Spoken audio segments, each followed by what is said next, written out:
every door you open leads to another room with another 10 doors. So one of my biggest mottos is you don't know what you don't know. And that's what the beauty of working with April has helped. You think you've just climbed Everest and then you just found it was one of the small mountains and there's much bigger ones further on. For those that don't know me, my name is April Cox from Self-Publishing Made Simple, and we help authors from manuscript to self-published book and beyond with all kinds of services and work groups and courses. But what I love the most is doing these kind of sessions where we get together with authors, we share experiences and just chat about lessons learned and what's going on. So today I have the special privilege of bringing forward somebody that I've been working with almost for 2 years now, I think. Samantha overcame physical limitations from congenital hip dysplasia and smashed the glass ceiling to become South Australia's first female urological surgeon. She is a passionate businesswoman, founder, and entrepreneur. She advocates for gender equality, disability inclusion, and cultural diversity, reducing the stigma of urinary incontinence and raising awareness about preventable chronic diseases. Her first 2 books, The No Recipe Cookbook and When I'm a Surgeon, were Amazon #1 bestsellers. Her Inspirational Careers picture book series inspires children to dream big and aim high, installing self-belief. Samantha was one of 4 finalist nominees for South Australia's Australian of the Year 2022. Please join me in welcoming Samantha Pillay. Thank you so much for being here. Hi, April. Thank you for inviting me. I'm very excited to be here. Happy to have you and to do this interview. It's been a while. So first of all, Samantha, you've gone through quite a bit of adversity in your life. How do you do it? How do you have the amazing achievements that you've done and be able to push through all of that? I think it's something I've had to do from the get-go. So almost like I didn't know any different. As you mentioned, I was born with a congenital hip dysplasia and it wasn't picked up early, which meant I failed to walk and had to undergo lots of surgery. And there was even uncertainty over whether I was going to be able to walk. I had a lot of surgery, started school in a wheelchair, and it wasn't easy. I had lots of pain all the time. I couldn't keep up with the other kids. I watched them do sport. I watched them play at lunch and recess. And I had to really push myself to learn to walk. I had, significant limp and difficulty walking, uneven ground, stairs, uphill, downhill. So I could get around, but, I couldn't sit on the floor with the others in the morning assembly meetings because I couldn't get up off the floor unless someone came and helped me get up and stuff like that. So that set up the belief system in my head that you had to really, really push yourself to just get from A to B. And I think then I just kept going with that. I never expected anything to be easy. I never expected to be pain-free. I never expected that I'd be able to succeed or keep up with other people. And I never expected that it wasn't going to take hours and hours and hours and days and days and days and weeks and months just to be able to turn up. And so that was a pretty good grounding for life, I think. Maybe a different childhood to other people. But that gave me the sort of, I suppose, grounding of what I needed to overcome adversity. So nothing, when I decided I was going to do medicine, I wanted to do surgery, everyone was said when I did medicine, do whatever you want as long as you don't become a surgeon, because, obviously that's the one thing you can't do because you can't stand and operate. And that was just how my whole life had been. So it was like, okay, how am I going to get around being a surgeon? I ended up choosing to specialize in the area where I could do most of my surgery sitting down, but getting through the surgical training wasn't easy. So I think that's where it started. And you have smashed that glass ceiling, one of the very few women surgeons. And I think you shared with me some statistics in your country around women surgeons. You want to just color a little bit of that background, and you're traveling through. I think that's some of the reason why you are so passionate about little girls and giving, raising kids that know how to dream, right? Because what you've gone through with your own surgery and as a surgeon. Sure. So by the time I finished my surgical training more than 20 years ago, only 4% of surgeons in Australia were women. Fast track sort of 20 years and we're up to 13%. So it's not high speed advancement. The statistics in the States are also very low. I know that there was a paper last year that came out that was 8% of orthopedic surgeons in the US are female. And at the current growth rate, it's going to take 326 years for it to be gender parity. So it's an area that is dominated as a male profession. And I didn't have a lot of successful female role models as a child.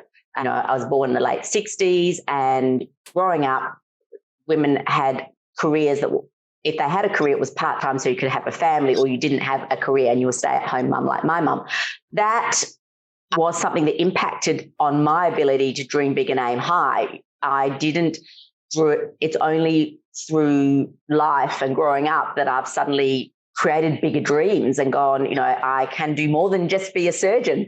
And that's partly what's inspired me, because I think the fundamental number one thing is self-belief. The ability to overcome all the barriers I was talking about. And for anyone, you've got to have self-belief. From there, you've got self-esteem, you've got ability to persevere and overcome adversity. But all of that follows on from that self-belief. And that lack of role models, that inability to dream big, and like many people, you know, I would say follow the breadcrumbs. I was thinking, well, if I get into medicine, yes, and I get into that, then maybe if I get into medicine, I can get into surgery. And maybe if I, you know, finish my surgery, I can start a practice, rather than starting off from the outset going, when I grow up, I want to be the first woman to land on the moon, or whatever, you know, I have that moonshot. That is definitely a big reason for me to want to write the Inspirational Careers for Kids picture book series, because children start to form that self-belief around age 3. And that's also when they start to form career gender stereotypes. So it's much easier to prevent than treat, where if you get in earlier and you can build that self-belief in those young girls from the get-go, you're going to have much more success in them succeeding long term than trying to career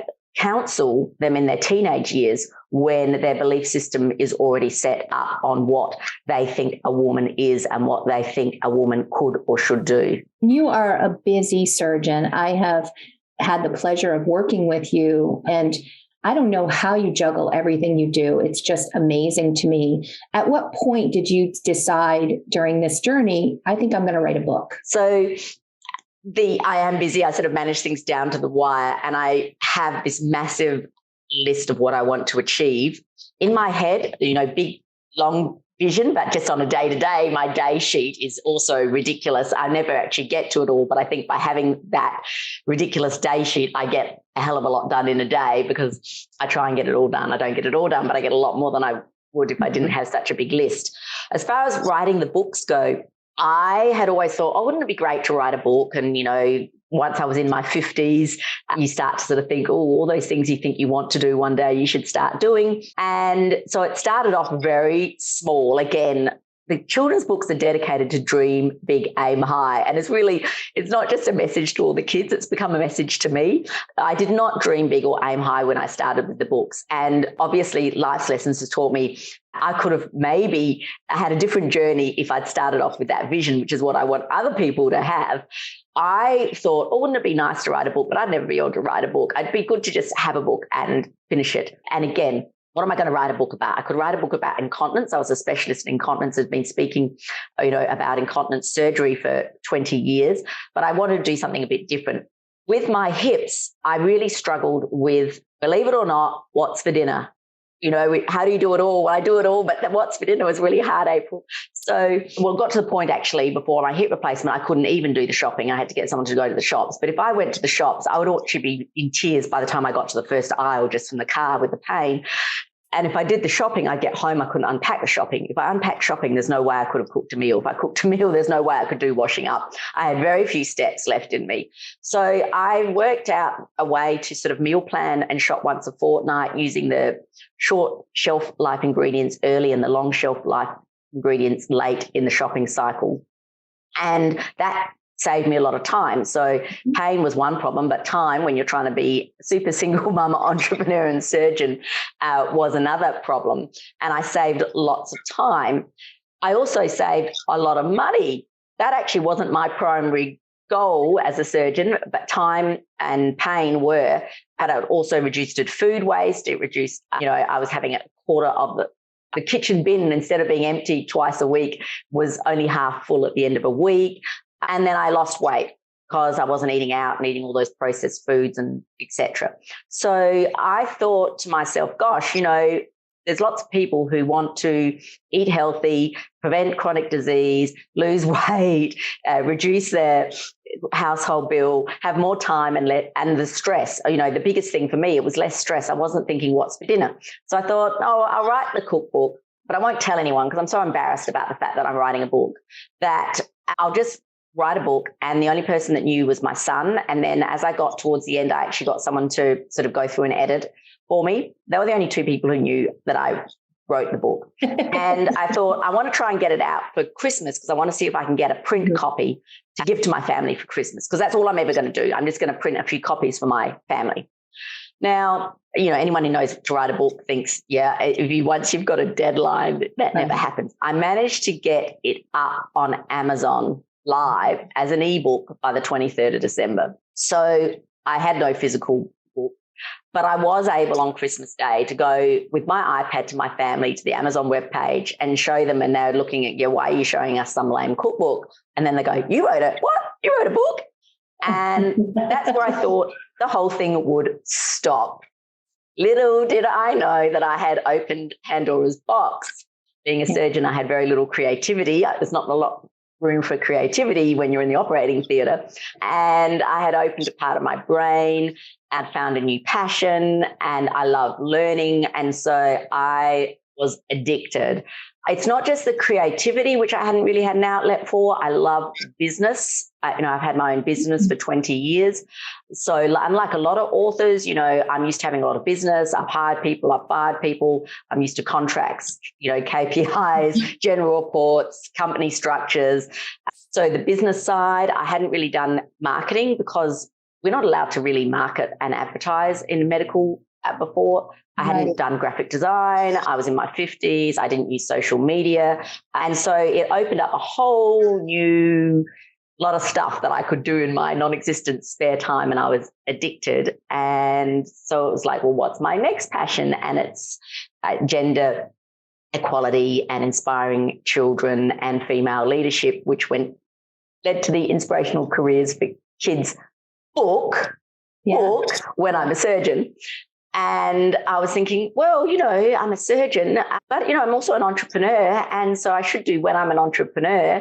And I then had an absolute passion for physics as a child, but never really did anything with it, and unlikely to ever do anything with it. And we have a huge space industry emerging in South Australia. So it became When I'm an Astronaut, because that was as close as I was going to get to space. And I had an idea for books. And when I met April, she goes, the magic number's 5. And I said, did I say 4? No. I said, I meant to say 5. I don't remember how you found me. I'm just glad you did, because it's been so much fun working with you on this. What is your favorite part of this whole journey so far with these children's books? That's exactly right. It is the journey. It's what are the skills? I love learning and I love getting new skills. So you can imagine, being a surgeon, you have to go and do a lot of training, and it's pretty wow to then be able to take them to theatre, open them up, operate on them and do something. So I love that acquisition of skills and tasks and taking on big challenges. And exactly that, April, I thought, I love physics. I want to make an Inspirational Careers for Kids. I'd love to learn about space. I know nothing about space. I'm going to write a children's book, and with those books, as April knows, I put a lot of detail in the images. So it's a picture book. So there's not a lot of words, but there's a lot of details in the pictures, a lot of backstory, which I write about on my website. So older children can go and read some of those details. Just like, say, one of the things we talked about, April, was the fact that on the International Space Station, which has some imagery in the book, The handles on the inside are blue, but on the outside are yellow. Little details that I wanted a book where an astronaut would be proud to read their child. So it has given me the opportunity to learn all about astronaut training. I've done so much reading and courses and videos on what it takes to be an astronaut and the training that's required. I know more about it than I ever would have learned otherwise. I took my teenage son out of school and went to the Australian Space Forum, which was much more exciting than the usual surgical conference that I go to. I've had the opportunity to speak to people who train astronauts and have worked at NASA. I never would have done any of that if I hadn't written this children's book. So it's been a wonderful journey. And for me, it's just another opportunity or excuse to study, which is my biggest passion. Any lessons learned so far on the journey of these children's books that you want to share with others? Just get started and learn as you go. And that's, again, the more I do, the more things cross over. So, and I've written articles on my website about, in actual fact, how writing has helped me become a better surgeon. But there's skills from entrepreneurship that have obviously helped me as an author. And they say as an entrepreneur, it's like jumping off a cliff and assembling a plane on the way down. Well, you could probably say that as a self-published author. So just getting started and then going in and finding out as you go all the different things you need to know. There's every door you open leads to another room with another 10 doors. So one of my biggest mottos is you don't know what you don't know. And that's what the beauty of working with April has helped. You think you've just climbed Everest and then you just found it was one of the small mountains and there's much bigger ones further on. And again, that's happened with the books. I wouldn't have probably got here so when I'm a surgeon, it was about obviously inspiring young girls to become surgeons, but it was also about educating and breaking stereotypes of what it is to be a surgeon. So surgery is often thought about as the worst career choice for a woman. And again, one of my articles on my website is why it's the best career choice from the point of flexibility and self-employment and opportunity, that it allowed me to sort of show people that being a surgeon wasn't just about seeing patients and operating in a theatre. It's public speaking, it's running a business, etc. What then happened with When I'm an Entrepreneur was it went further into the detail, and there was little other details where the book went deeper. So like when she's reading a paper, you can't read in the picture book or the newspaper, but if you go to my website, you can read all the articles on the newspaper, which I also wrote. So then, as I say, with When I'm an Astronaut, there's little bits relating to hidden meanings or space history or, just the rocket equation on the blackboard in the classroom where she's studying is actually the actual equation you use to calculate your exhaust. It's so much fun, all the things that you did. And I was honored because on the newspaper, I think you put me as the editor or something, or the publisher? Editor-in-chief of the newspaper, April Cox. Yeah, absolutely. So when people go to my website, they can read little things like that. When she's giving the award in When I'm an Entrepreneur to the best employee of the year, the employee of the year on the certificate is the name of the graphic designer that does the layout for the book. So little details in there that allows me to have a bit of fun. One of the ones that I find a lot of hidden meaning in was the Entrepreneur book, When I'm an Entrepreneur, the red backpack, the picture of a washing machine. Tell us more about, some of those things and how it really does encourage people to find out more and go beyond the book. The red backpacks. So people know Sarah Blakely has Spanx, which I think she sold for like $1 billion or something, the shapewear underwear company. Her story is that when she was starting out and she was just going from one place to another, doing all the grunt and legwork herself, she had her trusty red backpack, which she now still takes with her, and set up a foundation to encourage women entrepreneurs with the red backpack and giving grants and stuff. So it was a hat tip to her inspiration and everything that she's done. Similarly, why would a girl have a picture of a washing machine on a frame in her a dishwasher in her bedroom. The dishwasher was invented in the 1800s, around about the time of the car, by Josephine Cochrane, at a time when, women didn't even cross the road without a man. And she was working, trying to get engineers who would work with her in her woodshed to build what she thought would be the solution to her problems, dishwasher. Now, more than 150 years later, what inventions have stood the test of time and are in so many homes? I mean, she's one of the most truly remarkable pioneer entrepreneur women. So it's that little bit of history. Now, that could be there for the older kid, because obviously the picture book you could start reading to a 3-year-old, and an older kid who's reading it could go into the detail, but it's also there to engage the adults that read the books. I had a really bright, he still is, very bright son.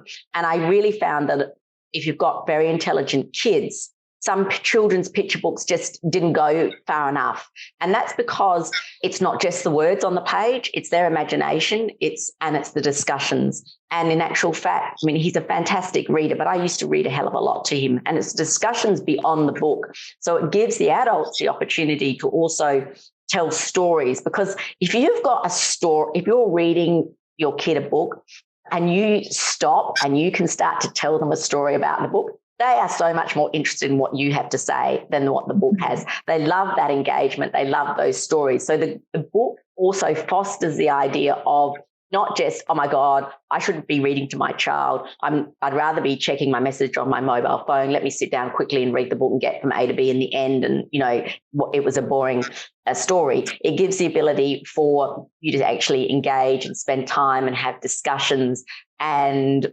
make of the book what you want. So someone I know has got a much older daughter. I think she was sort of around 9 or 11, much older than you'd think for this children's picture book. She wants to be, an entrepreneur. If you speak to young kids now, like I've got a 14-year-old, they all want to be the next Elon Musk. Right. And she's memorized when I'm an entrepreneur, word for word, and then says it every morning as her mantra. Wow. And I was like, well, when I wrote the book, I wasn't thinking about that. Anything that would help other authors from getting the word out and getting more publicity for yourself and your book? The best thing is having a passion. So I'm passionate about the causes. So the No Recipe Cookbook was a cookbook for people who don't cook. So I should have mentioned it's written in prose. There's no recipes, no pictures. It's changing the Uber Eats generation. And so there is a health belief behind that, which is aligned with all the preventable chronic diseases that I see as a surgeon. And then there's obviously the mission that we've talked about and the purpose behind my children's books. And if I believe in my purpose, then the books are just one way of me advocating for what I believe in. And so the publicity is around that purpose and around that belief, rather than thinking, I have a book and I'm trying to get publicity to sell the books. That's just a side spin-off result as part of me trying to advocate for the things that I believe in. So that mindset, I think, helps, because most of us feel awkward about being salesy and trying to sell a book. But if you're not trying to sell a book, then you don't have to worry about that. When it comes to the actual grunt work about publicity, that in itself, again, I love, because I was really bad and knew nothing about it. I'd had some experience through medicine, through occasional TV, radio, etc., interviews about health-related topics when people wanted to interview a surgeon who specialises in urinary incontinence or urinary tract infections or something like that. So I'd spoken on those sorts of topics, which again was an advantage, because I find publicity and media work, is really difficult, and you just have to put in the hours. You just have to put in the hours to be able to front up. So just things like this, being able to talk on Zoom, being able to speak to the camera, it just takes time and work and effort. Now, I didn't have those skills. And one of the ways I tend to be focused, I'll think I want to be able to talk unscripted well to the camera. It's what hopefully I'm doing right now. How do you learn how to do that? Well, there's so many courses on YouTube, so many people you can speak to, and you practice and practice and practice, and it gets easier and easier. I had also wanted to continue to promote my work on educating health professionals in incontinence, because often they don't get the right sort of training. And there's, I think, April, you've got courses probably that you do. I wanted to develop a course that would allow health professionals in their own time to work through video education on the management of urinary incontinence, because, I would give live workshops, but those that are really interested would come, but those that single women that at 6 o'clock is a really bad time because it's put, with dinner time usually, or lived in rural or remote communities, or didn't really want to invest a whole night or evening, would do the course. So I taught myself the Thinkific program, and then I didn't want to spend a lot of money funding my passion project. So I knew that I had to be able to talk to the camera unscripted, without a teleprompter, without editing on a single take, because I couldn't afford to get anyone to film it and edit it and all of that sort of stuff. And then I did the course, and I've got an online continence course for health professionals. And I did 42 videos like this, talking to the camera, on teaching doctors and nurses how to treat patients with incontinence. Now, after you've done 42 videos and put out an online course, you get good at it. How many interviews over this past couple of weeks or a couple of months? Oh, probably at least one a week. Mm-hmm. Okay. Whether it's a podcast or radio. I've had 2 TV interviews in the US with the No Recipe Cookbook, which is kind of exciting, being in Adelaide, having a TV interview. And it's all good experience. So as much as you can get is the way to just get out there and just put yourself out there, keep practicing, and you'll get better. I like that. Learn from your mistakes. One of the things I noticed with your speaker sheet, invest now or pay later. And I want to just dig into this a little bit, because you are very passionate about self-care and taking care of ourselves. Tell us a little bit more about that mission. Because I was born with a physical limitation, I couldn't do anything about it. Whatever, that was set in stone. There's nothing I could do. There were things that I could do, though, to change my destiny. And that's something I realized in my teenage years. It was like it was a crossroad. So I could obviously I couldn't exercise. I wasn't really overweight, but I wasn't skinny. And every kilo intensified my pain. So if I didn't exercise, it would be very easy to have let my weight get really out of control. That would have just spiraled and limited mobility, because the more that I would have just limited my mobility more, increased my pain. I could have gone down a path where I could see that I wouldn't be able to work, that I would have been on a disability income, and I had that sort of life. Mm-hmm. Or I could really work hard to get the best result with the circumstances I had, manage my weight when I couldn't exercise, even getting through my surgical training. I was doing 9 hours a week, with physio, Pilates, exercise, pool, just to be able to get through and run up to work and drive a car and, do long hours at huge expense, as well. At times when other people who were doing the same thing as me might have been saving for a house. I'm spending $50,000 a year on healthcare, in my 20s. So there were still choices I had to optimize my outcome, and that's made me really passionate about preventable disease. Then obviously as a surgeon, I see now, I think 1 in 2 Americans have a chronic disease. So 60%, and 40% of Americans have more than one chronic disease. 80% of heart disease, diabetes, strokes preventable. The World Health Organization says 40% of cancers. And I'm seeing patients with significant problems starting even earlier. So it's not just at 50s and 60s, you've got 20-year-olds with obesity and diabetes. And these people are going to be living longer, and their quality of life is impacted, their productivity, their ability in the workforce. And there's a huge amount of preventable disease. And sometimes those small little actions every day add up over years and decades, and sometimes the effects of behaviours don't materialise for decades. But you can't turn back the clock. I see the patients where they get the diagnosis because of decades of whatever they've been doing. And there's no second chance. If you get it wrong, you pay the consequences, no one else. And when you've got a health condition, which I've had, there might be people who support you. There might be people who sympathize with you, but it's you and you alone. You face it alone. There's no one else there holding your hand. There's no one else with you. So I think that's made me passionate about looking after my health, but also looking after others. And that's where I have started to dream big. As a surgeon, I can only help one person at a time. But as a speaker, advocate, and author, I have the ability to reach, thousands of people around the world. What do you recommend for authors like us or other people out there, regardless of what job they are, that are looking at stress and, what's in the news and coming back from all this COVID stuff? And we've got shootings and all kinds of mental health, physical issues. What do we do to take better care of ourselves? It's about prioritization and mindset. And it's going to take time and effort. So if you think, how much time do you spend on your business? How much time do you spend on your book? How much time do you spend on your career? Well, you've got to work out your priorities. So things I used to say, would say to myself is, okay, I have a nice house in, one of the more expensive suburbs. I have a business. I'm a surgeon. I also know what it's like not to have good health. What's more important? Would I rather have my health and have to give up my career? Yes. Would I rather have my health and have to sell my house and, rent a small apartment in an inexpensive suburb? Yes. What is the reality there?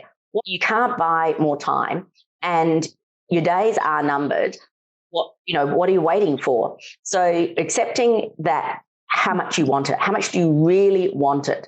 And then do you put in the time and effort to get to that goal, or are you putting more time and effort to something that's not as important? And then it can be overwhelming if you sort of think, okay, I've got to do, I've got to lose weight, I've got to have blah, blah, blah, blah, blah.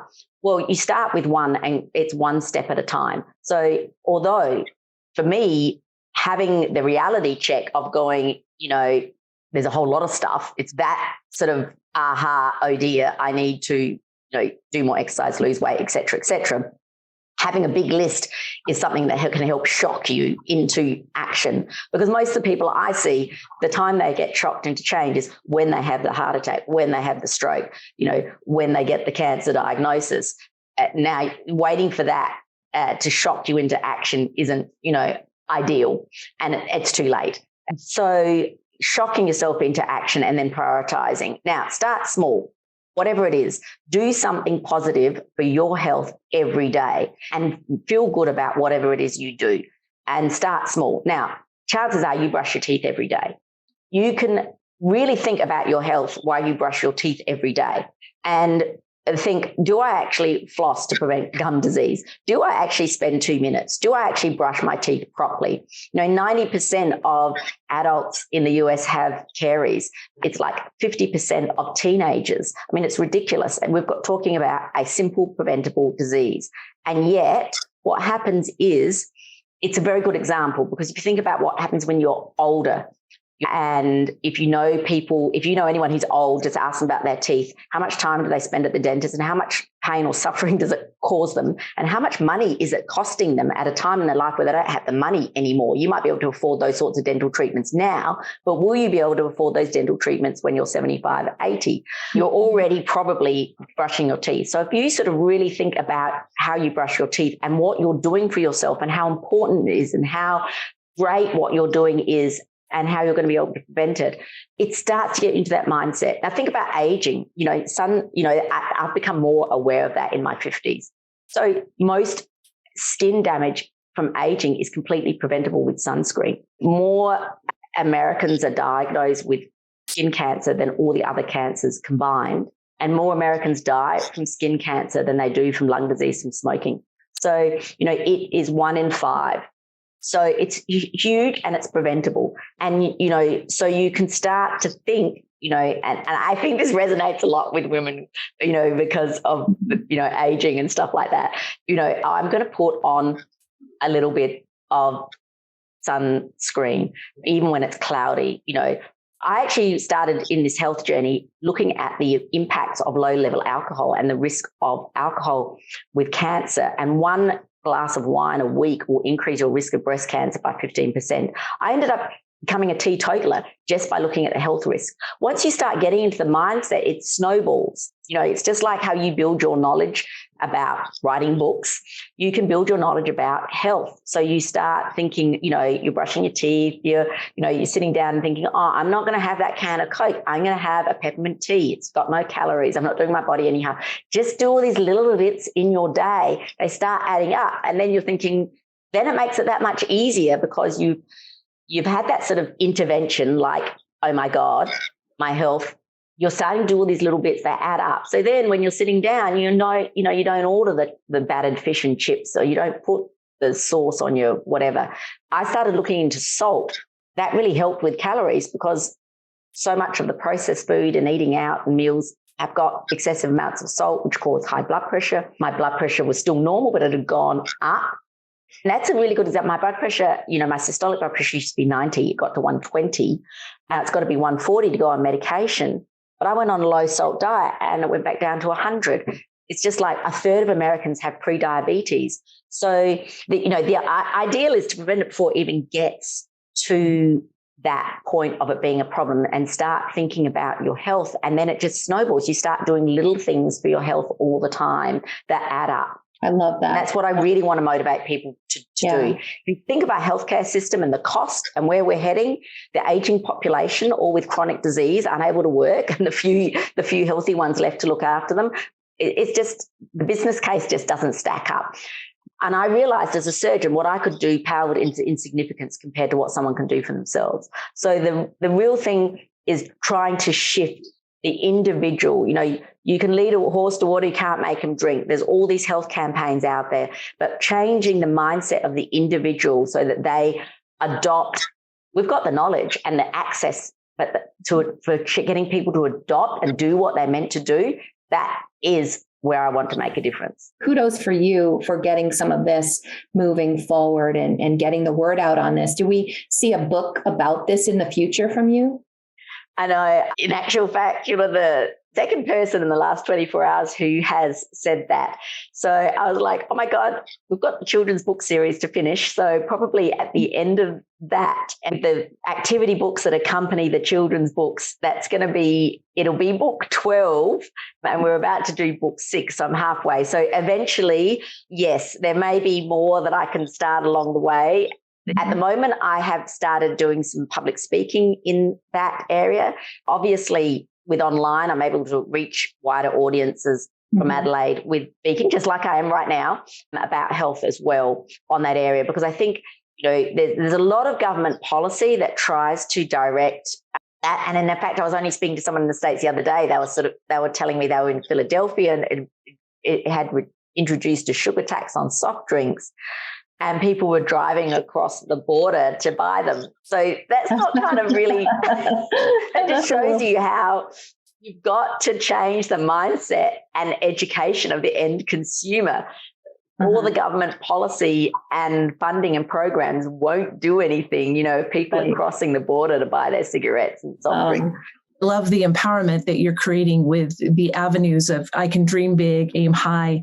I think that's beautiful. Do you find any of that in terms of working with younger women in terms of how they're empowered and who do they find for mentors to lift them up so that they feel that they can have the ability to do these things, but also have the encouragement to have the base knowledge to be able to do those things? That's right. I think the strong female role models, and engineering is a fantastic example of a male-dominated field that is not seen to be feminine. So it becomes down to society's belief that they teach young children about what defines a woman or what a woman should be. That is definitely behind the everything behind the whole picture book series. And to give you an example, like when I was a medical student, I wanted to be a surgeon.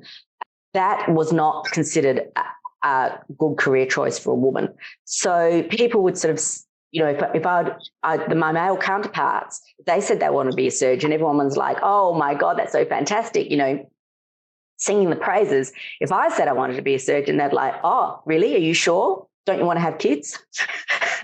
Completely different answer. So I actually used to qualify my answer as I used to say to people, I want to be a surgeon and I don't want to have kids. Now, I started medical school when I was 16, so I was really young. And so I wasn't on my radar then anyway. I was actually just coming out of childhood myself. So that's why when I was wanting to do something in this space, I ended up with a picture book series, because I felt that that's exactly right, though you've got to get in early. So by doing a picture book, I thought that I could impact on that belief and vision of young girls early before they form, and the adults buying and reading the book at the same time, rather than, say, talking to teenagers, although I do speak to teenagers, but that's where I felt that I was going to make the best long-term investment for the future in that area. I mean, I loved maths and physics. Physics was my, I was one of the top people in my state when it came to sort of year 12 physics, and I wanted to pursue a career in physics,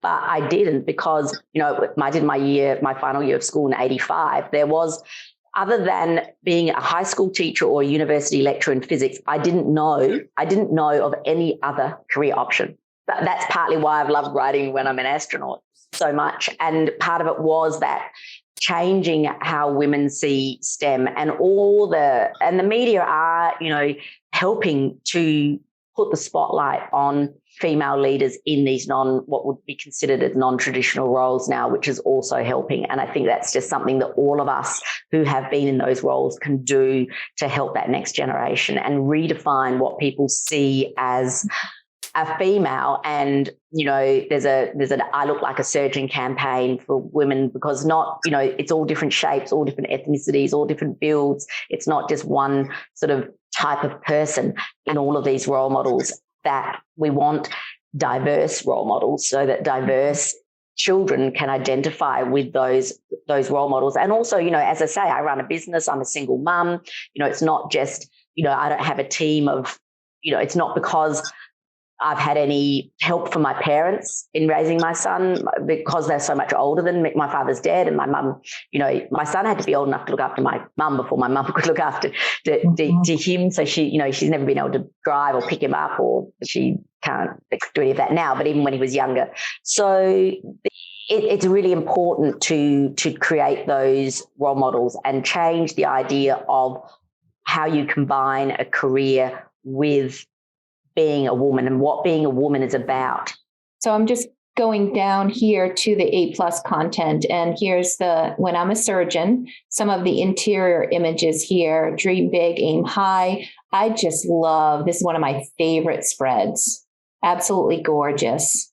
And we have, little information about Samantha's mission. This is an important way you can use A+ content to really get your message across, and also be able to show the vast, the other books that you're creating in the series. You can really see the consistency in the books and how beautiful this is. And by the way, these are all hot links. I love that you can jump from one book to another and get a real sense of what the books are like. This is absolutely gorgeous. Samantha, any more information you want to provide as far as the upcoming When I'm an Astronaut and when that's going to be released?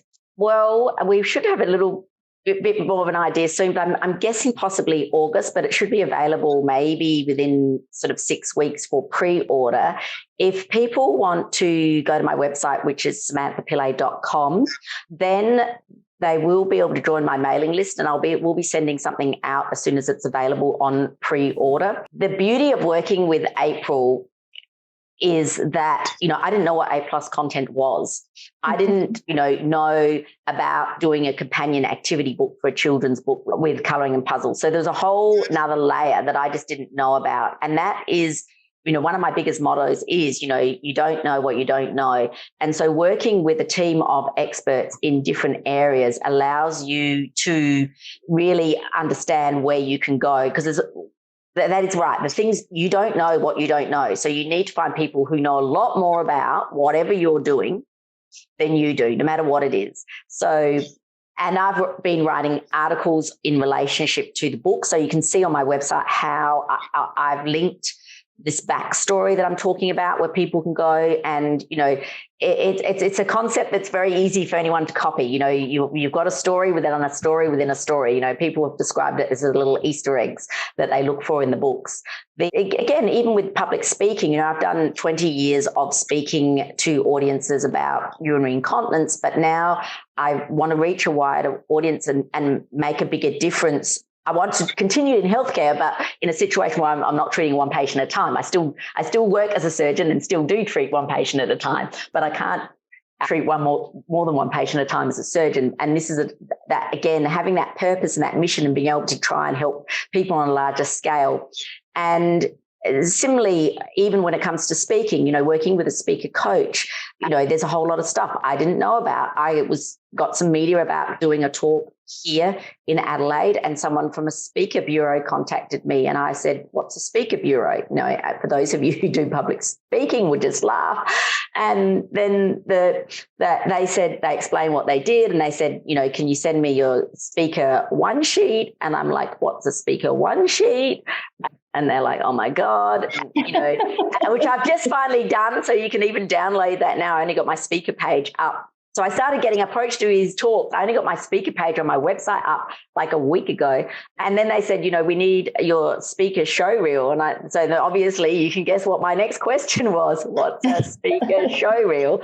And luckily I had to be giving a talk for an organization that was going to be filming it. And I said, "Oh, is there a chance that I'm going to be able to get some of that footage? I need some."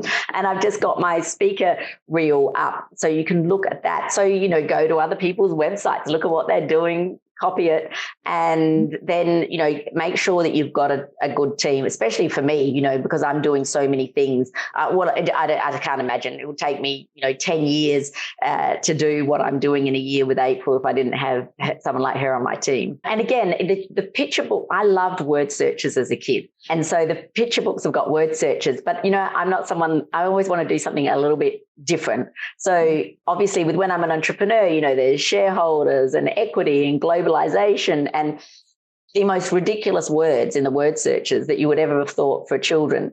But again, if you've got very academic kids, there's no reason, 3-year-olds can say entrepreneur if they get my book. Yeah. And it's funny because on one side, I hear people say, "Don't use the big words. The kids aren't going to understand them." But I tell you, I have a 5-year-old granddaughter, and I went through your book with her and she loved it. And we did the word search. No, she didn't know all of the words, but she would ask me, "What is that, Anna?" And I would explain. And she was like, she loves learning and she enjoyed it so much. So I love that you don't assume the lowest common denominator. You're stretching people to help teach their children and help the children learn more in just like the behind the book or, beyond the book. And that to me is just amazing because there's so much more learning opportunity out there than sometimes we give kids credit for. That's right. I mean, I say with my book, I don't want every girl to become a surgeon. I want every girl to believe she can become a surgeon. And what you're talking about is those conversations where the book is just an invitation. And that's exactly what you're saying you did, which is why I wrote the book. So it just makes me so happy to hear you talk about that with your granddaughter, because that's exactly how I intended it. Because what she loves is your voice. What she loves is you explaining it to her. So I want the words to be difficult because that's how they start. That's how you learn the language. They first get a word. They might not know the word. They might not spell it. They might not remember it. But, you hear it the first time. If a 3-year-old, is saying, what's globalization, or something like that, then, and it starts a conversation, that's where it all starts. And we underestimate children, I think, so much. And my granddaughter loves to use the new words she's learning too. And she makes people's heads turn. Like, did she just say what I think she just said? It's true. And she'll talk, she'll use it at school. And then the teacher will just be surprised and ask her to explain it to the class. And she just gets a big kick out of all the extra attention she's getting because she loves learning these new things and just using it in conversations. So I love it. I think we should do more of that. These kids have their minds are just sponges at this age. And it's more important that we give them. And when I ask her what she wants to be when she grows up, she says everything. the first thing she wants to be is an ice cream driver because she thinks it's really cool that they get to deliver ice cream to people. But then probably a doctor, maybe a lawyer, and she's got like a big list. I'm going to do it all. Like, I don't need to pick. I just want to do everything. And that's okay. She knows there's no limits. And that's because of books like yours and because of missions like yours, and what you're doing is getting out there. So, from me to you and from all the other girls that are going to get these books, kudos and thank you for everything that you're doing for them. Oh, thank you, April. My lifeline. This has been just an amazing conversation and so inspirational. So thank you for that. And thank you, everybody, for joining us today. And for those of you that are attending on the replay, I will have links and other information in the show notes for you so that you can follow up with Samantha and you can get a lot of information about her books. Look her up on Amazon, follow her. I am just seeing huge things for this book series, and I can't wait to just continue to work with you, Samantha, to do great things. I'm in awe of everything you're doing. Thank you, April. And it's been absolutely a delight to be able to chat to you. Usually we're hard at work, so it's actually been a great opportunity to have a chat. I've loved it. So thanks for the invitation, having me. All right. Thanks, everybody. Have a great evening.